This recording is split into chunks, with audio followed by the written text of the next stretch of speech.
வணக்கம் மக்களே, நம்ம இன்றைக்கி என்ன பார்க்க போகிறோம்னு பார்த்தீங்கன்னா மஞ்சள் பரங்கிக்காய். இதை வச்சு ஒரு புளி குழம்பு தான் பார்க்க போகிறோம். இதுக்கு என்ன தேவைன்னு பார்த்தீங்கன்னா தக்காளி, வெங்காயம், சோம்பு இதுதான் தேவை. இது எப்படி செய்யலான்னு பார்க்கலாம் வாங்க.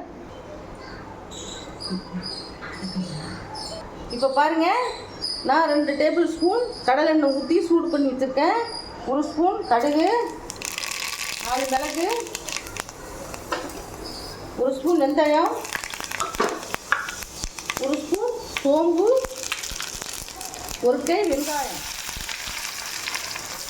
போட்டுக்கலாம். போட்டு நல்லா வதக்கிக்கலாம்.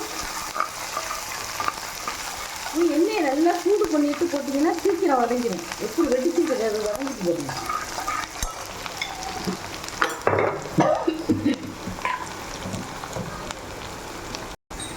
இப்போ பாருங்கள், வெங்காயம் இந்த கண்ணாடி பதம் வதங்கினா போதும். இப்போது நான் 3 தக்காளி, மீடியம் தக்காளி அரைச்சி வச்சுருக்கிறேன். இதுக்கு குழம்புக்கு தேவையான உப்பு போட்டுக்கலாம். இப்போ நல்லா வதங்கி எப்படி வதங்கிட்டு போடுங்க.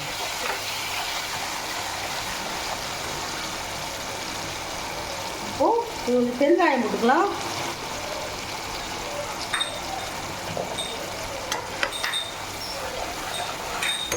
இப்போ பாருங்கள், அரிஞ்சு வச்சுருக்கிறேன். இந்த பெரிய பெரிய பீஸ் அரைச்சிக்கோங்க, அப்போ தான் நல்லாயிருக்கும். பரங்கிக்காய் போட்டுக்கலாம்.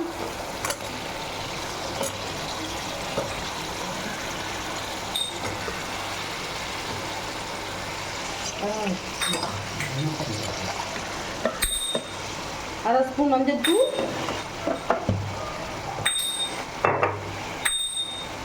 அரை ஸ்பூன் தனி மிளகாத்தூள்,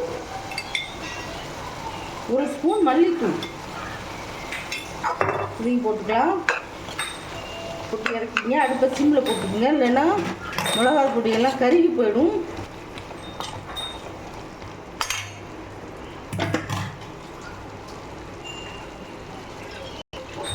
புளி ஊற வச்சுருக்கேன். புளியை கொஞ்சம் வெதப்பான வெந்நீரில் ஊற போட்டிங்கன்னா சீக்கிரம் சட்டுன்னு வெந்துடும். புளியும் நல்லா கரைஞ்சிரும்.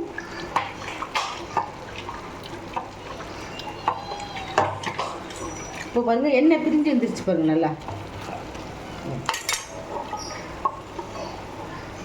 இப்போது புளியை கரைச்சி நான் ஊற்றிடுறேன். இப்போ ஃபுல் ஃப்ளேம் வச்சுக்கோங்க.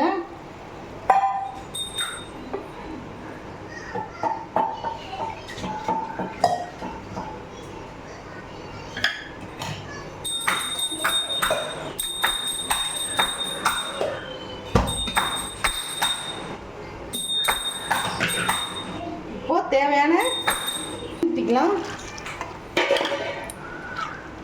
காய் நல்லா வேகிற அளவுக்கு தண்ணி ஊற்றிக்கலாம்.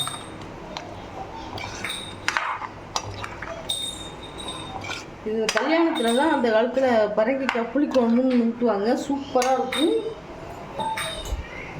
அதே மாதிரி தான் நானும் வச்சுருக்கேன். இது மாதிரி நீங்களும் ட்ரை பண்ணி பாருங்கள்.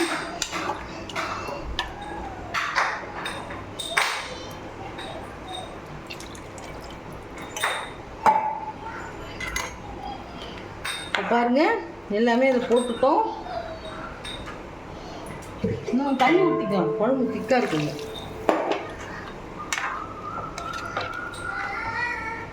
குழம்பு எல்லாம் ரெடி ஆகிடுச்சு. 10 நிமிஷம் மூடி வச்சுட்டு பார்க்கலாம். அப்புறம் பார்க்கலாம். இப்போ பாருங்கள், குழம்பு கொதிச்சு எல்லா காயெல்லாம் வந்துடுச்சு. இப்போது 1 பீஸ் வெல்லம் போடலாம். வெல்லம் தான் போடணும். நாட்டு சக்கரைலாம் போடக்கூடாது. நாட்டு சக்கரை போட்டிங்கன்னா குழம்பு சலசலன்னு இருக்கும் தண்ணியாக. வெல்லம் போட்டிங்கன்னா தான் திக்காக கெட்டியாக சாப்பிட்டு டேஸ்ட்டாக இருக்கும்.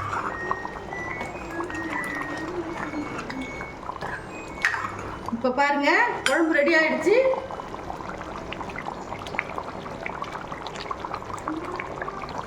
இப்போது 1 கொத்து கருவேப்பிலை போட்டுட்டு அடுப்பு ஆஃப் பண்ணிடலாம். இப்போ பாருங்கள், பரங்கிக்காய் கல்யாண குழம்பு ரெடி ஆகிடுச்சு. இது மாதிரி நீங்களும் வச்சு அசத்துங்க. இந்த ரெசிபி உங்களுக்கு பிடிச்சிருந்ததுன்னா எங்கள் சேனலை ஷேர் பண்ணுங்கள், லைக் பண்ணுங்கள், சப்ஸ்கிரைப் பண்ணுங்கள். அப்போ தான் நாங்கள் போடுற புது வீடியோலாம் உங்களுக்கு வந்து சேரும். தேங்க்யூ, பாய்.